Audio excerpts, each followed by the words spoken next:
You're trying to really get your head around a complex issue, right? Understand all the different angles, what's really being said, why it matters, but without getting bogged down in endless detail. Hmm. Well, that's exactly what we're tackling today. We are going deep on the financial links between Donald Trump and Gulf states during his time as president. And then we'll look at his own side of the story from that 2025 speech he gave in Saudi Arabia. Yeah, we've got some news analysis that really picks apart the specific words used around these allegations. And then Trump's own words, direct from the source. So you get, a pretty rounded picture. Our goal here is really just to pull out the key insights for you, give you a clear sense of the allegations, Trump's viewpoint, and importantly, the context you need to see why it all matters. We're basically putting the news coverage under a microscope Mm-hmm. and then holding it up against the narrative from the speech itself. It's quite a comparison. And we're here to help you navigate all that. I'll be making sure everything's clear, engaging, sort of cutting through the noise to get to the core points. And I'll provide some of the analysis, helping connect the dots, looking at the bigger picture, what these deals, what this speech might mean geopolitically. Okay, let's dive in. First up, the Global News English podcast. It's a great resource, actually, because it focuses on the specific language used in global events. Yes, and they did a whole episode just on Trump's finances in the Gulf. What's really useful is how they break down the key terms you keep hearing. Exactly. It shows how specific words can really frame our understanding of these, well, potential ethical and legal issues. Absolutely. They really homed in on a few crucial terms. First one was lucrative deals. Now, what does that really mean here? Beyond just, making money. Right. Lucrative deals are essentially extremely profitable business agreements. The podcast mentioned the Latin root lucrativus, meaning gainful. Gainful. Okay. Yeah. And they had this visual idea. Imagine oil barrels just like pouring out money. It gives you a sense of the scale we might be talking about. That's a helpful image. And the example was that $2 billion golf course deal in Dubai. The sheer size makes you ask questions. Could policy decisions seem to favor these massive business interests, even if it wasn't intentional? So it's about the appearance, too. It's very much about the appearance of influence, yes, not just proven influence. So not just regular business deals, huge potential wealth involved. But they made an important distinction, didn't they, about the term itself? They did. They were careful to say that lucrative doesn't automatically mean illegal. A deal can be incredibly profitable, totally legal, but still raise those questions about potential conflicts of interest. Which naturally leads to their next term, conflict of interest. How did they explain that one? Pretty simply, actually. It's when someone's official duties, like being president, might clash with their personal financial interests. Okay. The example they used was Trump approving arms sales to Saudi Arabia while his hotels were getting business from Saudi-sponsored events. Ah, okay. I see the potential clash there. That idea of a connection, like a handshake, but with money passing between the official action and the personal profit, that really sums up what a conflict of interest looks like. They even had a little memory trick for it. Yeah. A handshake symbol with the dollar sign in the middle saying Chagre. Just a quick visual cue for that potential overlap. Clever. And they had a practice question, too, just to help cement the idea, asking, if a mayor takes money from a developer, what does that create? Right, a conflict of interest. Okay, so we have lucrative deals, conflict of interest. What was the third key term? The third one, and this one has more sort of legal weight, is foreign emoluments. Emoluments. That sounds formal. It is. It refers to payments, gifts, any kind of benefit coming from foreign governments. And the key thing is, the U.S. Constitution actually has a clause specifically forbidding presidents from accepting these. Oh, right, the emoluments clause. Exactly. And they gave the pronunciation, too. How was it again? It's emoluments. Emoluments. Got it. And they added some history, why the Founding Fathers put that rule in. Basically, to prevent foreign governments from potentially influencing the president. Shows they were already thinking about that kind of thing way back then. Definitely.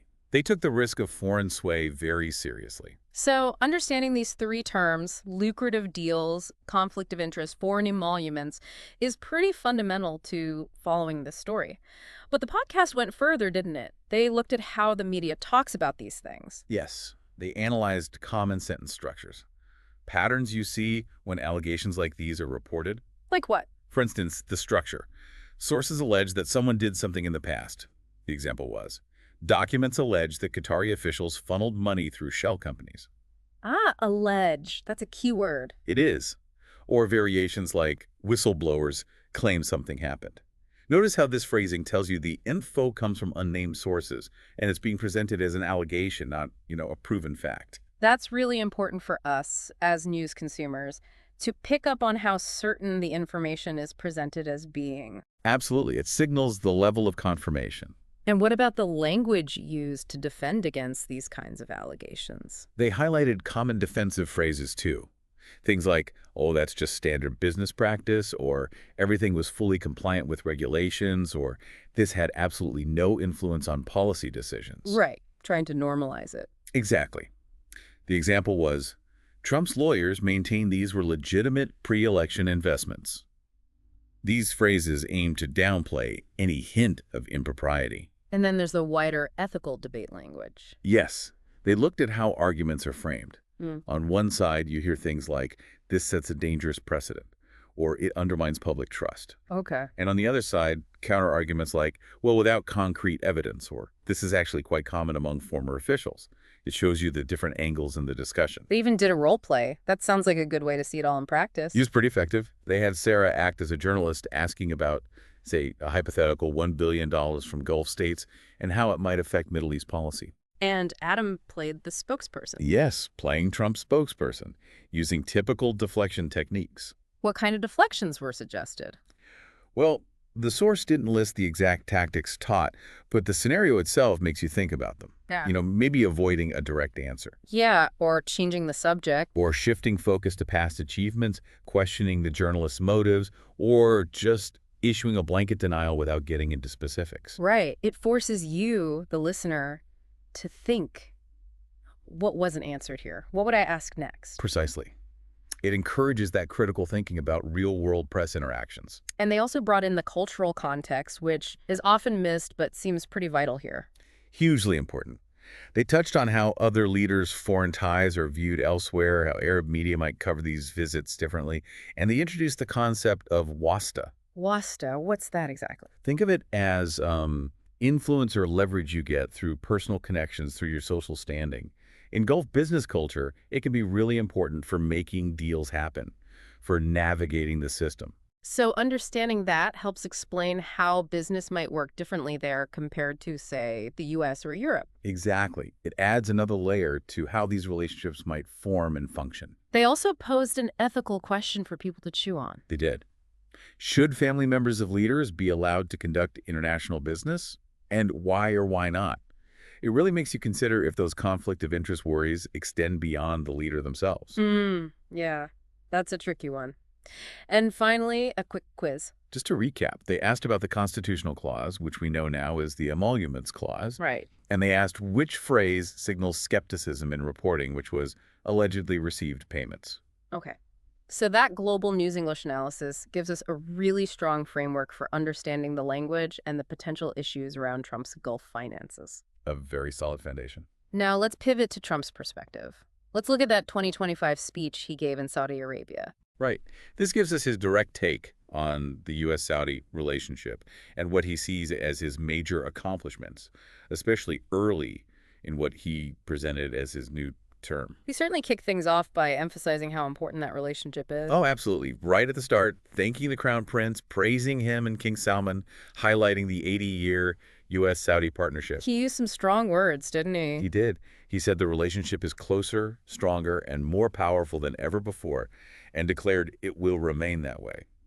That really sets the stage, portraying a very solid, enduring alliance from his point of view. And then he shifted focus back home, listing achievements? Yes, rattled off a list from his first 4 months, border security, more military enlistments, good polling numbers.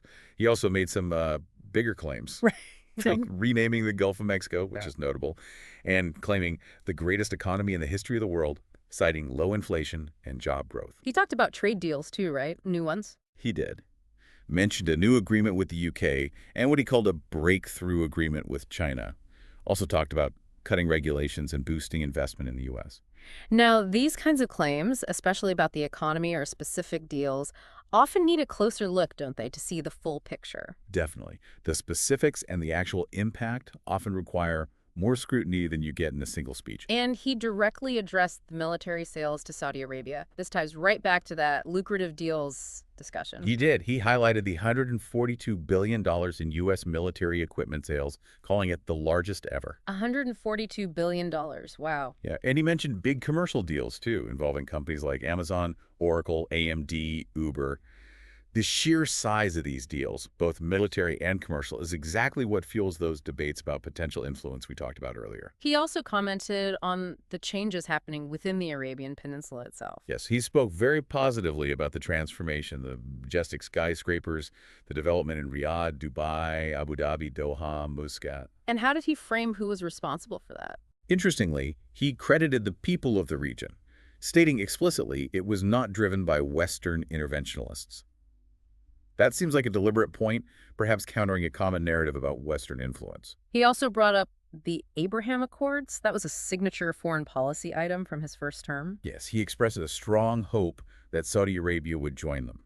He framed it as important for Saudi Arabia's recognition and for future stability in the region. And used it as a chance to criticize the previous administration's Iran policy. Right. He specifically criticized lifting sanctions on Iran, linking it to funding what he termed terror. So a clear contrast drawn between progress in places like Saudi Arabia and the situation in Iran. A very sharp contrast.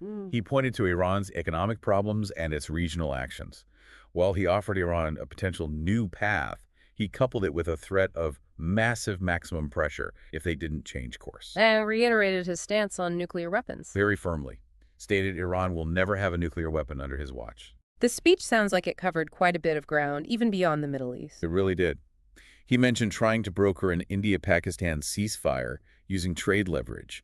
He talked about efforts to end the Russia-Ukraine war, mentioning talks happening in Turkey and the human cost. What about counterterrorism? He mentioned actions against groups like ISIS and the Houthis. And the issue of hostages held by groups like Hamas. Yes, he highlighted efforts to bring back hostages and specifically mentioned the recent release of an American, framing it as a success. He also said something about Syria. That caught my attention. It was significant. He stated an intention to work towards normalizing relations with Syria and to order a stop to sanctions. That would be a major policy shift from the current U.S. position. And how did he wrap things up? The overall tone at the end? Quite optimistic, actually. He talked about a coming golden age of America and expressed hope for a parallel golden age of the Middle East, built on partnership and friendship. Very forward-looking language, emphasizing cooperation.